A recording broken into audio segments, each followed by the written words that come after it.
जय श्री राधे जय श्री कृष्ण। नित्यदाहयंगभूतानि भवन्ति न भवन्ति च कालेनालक्ष्य वेगेन सूक्ष्मत्वात् तन्नः दृश्यते।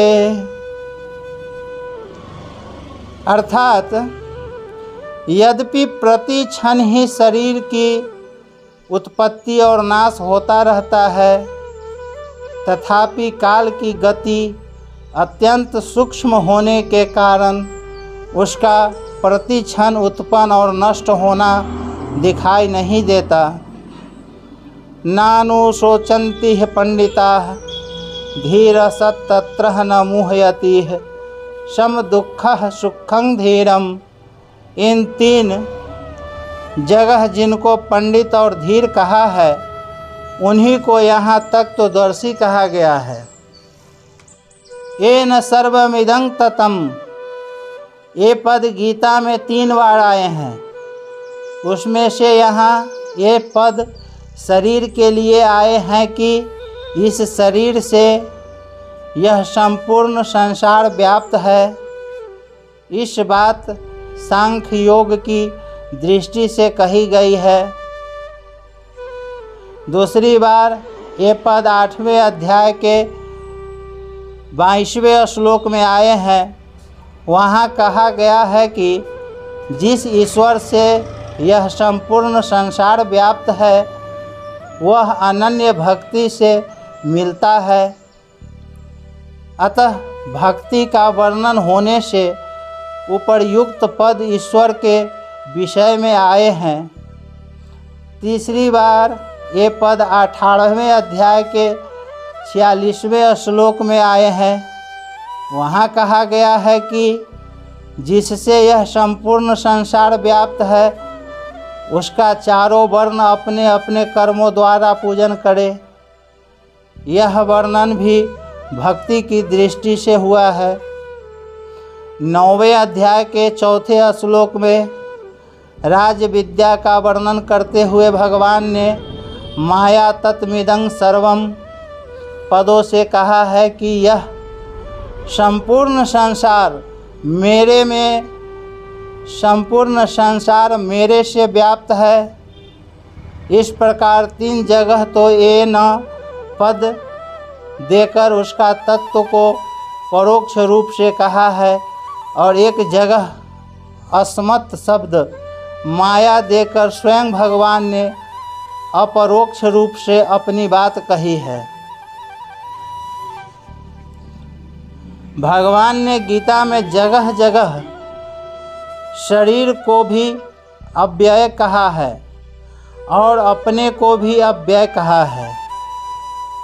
स्वरूप से दोनों अव्यय होने पर भी भगवान तो प्रकृति को अपने वश में करके स्वतंत्रता पूर्वक प्रकट और अंतर्ध्यान हो जाते हैं, और यह शरीर प्रकृति के परवश होकर जन्मता और मरता रहता है, क्योंकि इसने शरीर को अपना मान रखा है।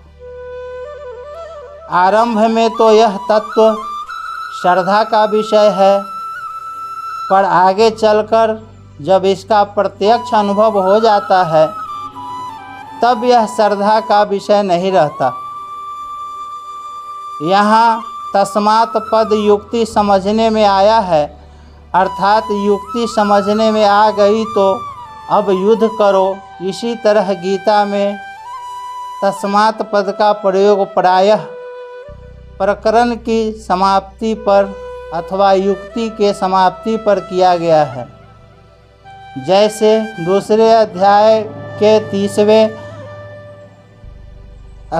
अध्याय के 19वें, 8वें अध्याय के 7वें, 27वें आदि श्लोक में तस्मात् पद प्रकरण की समाप्ति के लिए आया है, और दूसरे अध्याय के 25वें, 27वें, 37वें, 28वें तथा 11वें अध्याय के 33वें आदि श्लोक में तस्मात् पद युक्ति की समाप्ति के लिए आया है।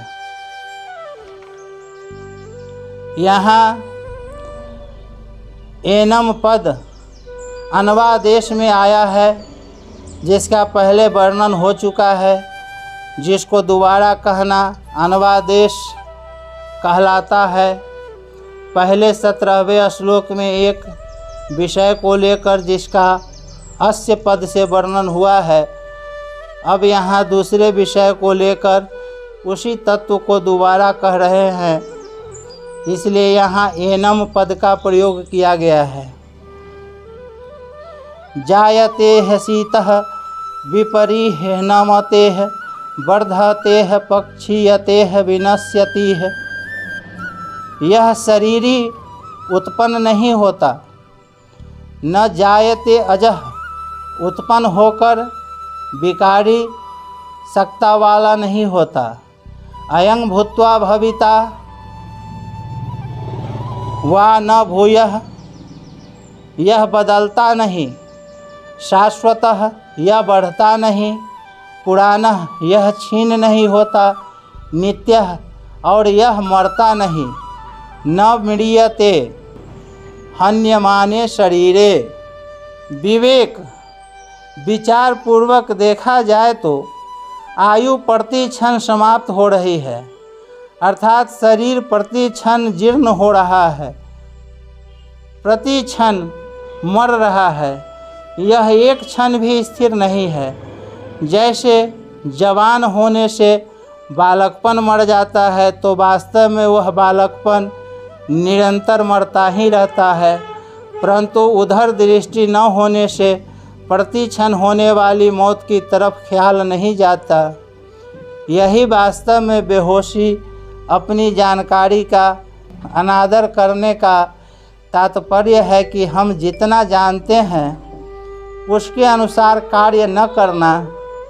जैसे सत्य बोलना ठीक है, झूठ बोलना ठीक नहीं, ऐसा जानते हुए भी स्वार्थ के लिए झूठ बोल देते हैं। कोई हमें सुख देता है तो अच्छा लगता है और दुख देता है तो बुरा लगता है।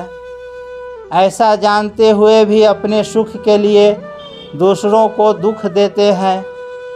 ऐसे ही हम जानते हैं कि शरीर आदि सब जाने वाले हैं, रहने वाले नहीं हैं, फिर भी इनमें मोह ममता करते हैं। यही अपनी जानकारी का अनादर है।